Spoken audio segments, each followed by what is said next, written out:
Hi, this is Dylan broadcasting live from GSM Exchange tradeZone, CTIA Wireless 2014. I'm here in the booth of GSM City with my old friend Shami Azad. How are you, Shami?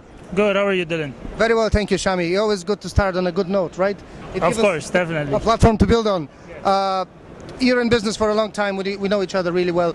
But for the very few companies that don't know you, just share with us what exactly do you do, when was the company established? Well, the company again is GSM City Supercenter. We've been in business for over 10 years now. We started in around 2004. And we're a major distributor in Miami. We export to Latin America, Central America, and we also sell to the US. You started, what was initially how did you start? What was the goal? The supply US or it was import-export operation? No, it was import-export for Latin America and the Caribbean. And now we have also expanded to the US. So we're also doing a lot of US regions now. We're a major distributor for all the brands. We have recently, about 3-4 years ago, launched our own brand, which is Ice Mobile. I'm going to ask you a lot more about the new brand. Sure. Actually, it's time now. Tell us, how did you decide to venture into producing your own brand? Was it a kind of smooth transition between trading and going into manufacturing? Was it like an organic, gradual thing, or? There was a huge learning process. Which we did learn a lot, and every single day we're learning and we're improving the brand and the quality of it. What kind of portfolio you cover now? Is it feature, low-end smartphone, or the whole portfolio? We have the full portfolio. We have from tablets through low-end phones, high-end phones, touchscreen phones, Android phones, 3G phones, and we even have waterproof and shockproof phones. Wow. So that's a real big portfolio. Yeah, we basically cover every portfolio that you can think of in the cell phone business. You mentioned that you've been learning by doing, which is the right way to learning, but it's very painful sometimes and financially heavy. What was the biggest challenge initially, if it's okay to share with us? What the challenge you faced initially was the hardest to overcome? Well, one of the biggest challenges were to exactly find out which kind of phones customers like and the designs that they like and how it can expand in their market. We started the project because all the other brands were very competitive with one another, so customers needed another tier brand which they can use to compete with, or something and better affordable. Pricing as well. Yeah, something more affordable too. Yeah. So that's why, for that reason, we launched our own brand, and we offer from low-end to high-end phones that have the same or better features than a branded phone, and it's more affordable. And was the tablet initially part of the portfolio, or introduced it on a later stage? No. They go hand in hand now. No. The tablet demand started like 2 years ago. So then we just added the tablets to our portfolio. Especially when Android became very popular, so then we added tablets to our portfolio. So what you're saying, initially it was a bit of trial and error. It was inevitable in the beginning, to learn by doing. You made a mistake and you learn from it, and you grow and you improve. Definitely, yes. I mean, there's no mistakes until you actually find out and then correct it and then do it again. Actually, you're the right person to ask, because you do simultaneously trading on the open market, distribution, and you do your own brand. And if you have to, let's say, put it side by side and share with us, well, what was the challenge this year that you had, let's say? What was the biggest obstacle you had to overcome trading-wise for both? Yeah, trading-wise, actually, there's a lot of time invested in manufacturing. You have to travel to China, to Hong Kong. You have to travel to customers and to carriers to introduce your brand. Obviously, it's a new brand. So there's a lot of time invested, which actually takes time away from your trading business of purchasing and buying deals and even selling deals.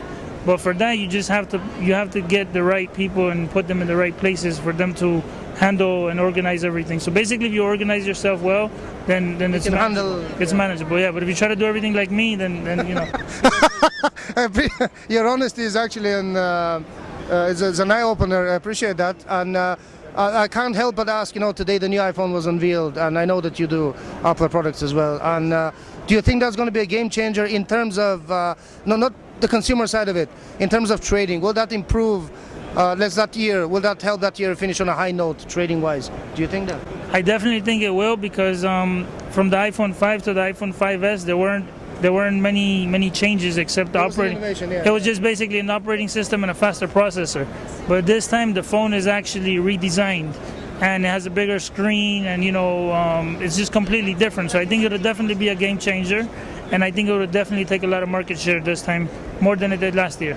The reason I'm asking you is very specific. Actually, it's the problem in trading very often is that the life cycle of the price itself is it's getting shorter and shorter. It pretty much, the price goes down by the minute, even sometimes. Right. Okay, by hour, let's put it this way. So do you think that if there is a really good product out there and it's supplied equally, that will sustain a good price, so everybody will be happy? If you see what I mean. Yeah, no, I know what you mean. But you're asking me about the iPhone? iPhone, yeah. Yeah, I think if iPhone, comes down to a really, really aggressive price, I think it'll take out all the other brands. Right. So, in a way, it's at a high price. But they're not known for being.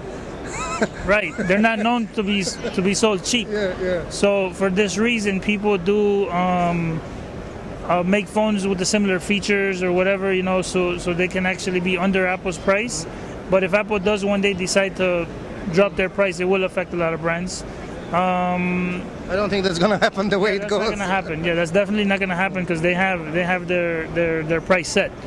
But go ahead. Well, let's see what's going to happen. I really appreciate your insight because you're, as I said, the right person to ask.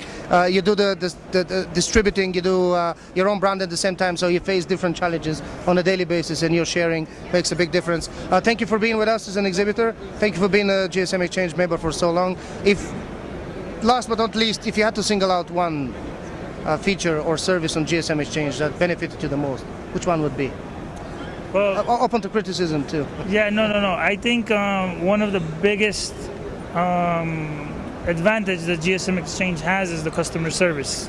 From every employee, from the director, from everybody that I know that works in GSM Exchange, goes the extra mile and goes the extra way to help you organize your business, help you organize your contacts, and help you be successful so they can also grow with us and be a business partner.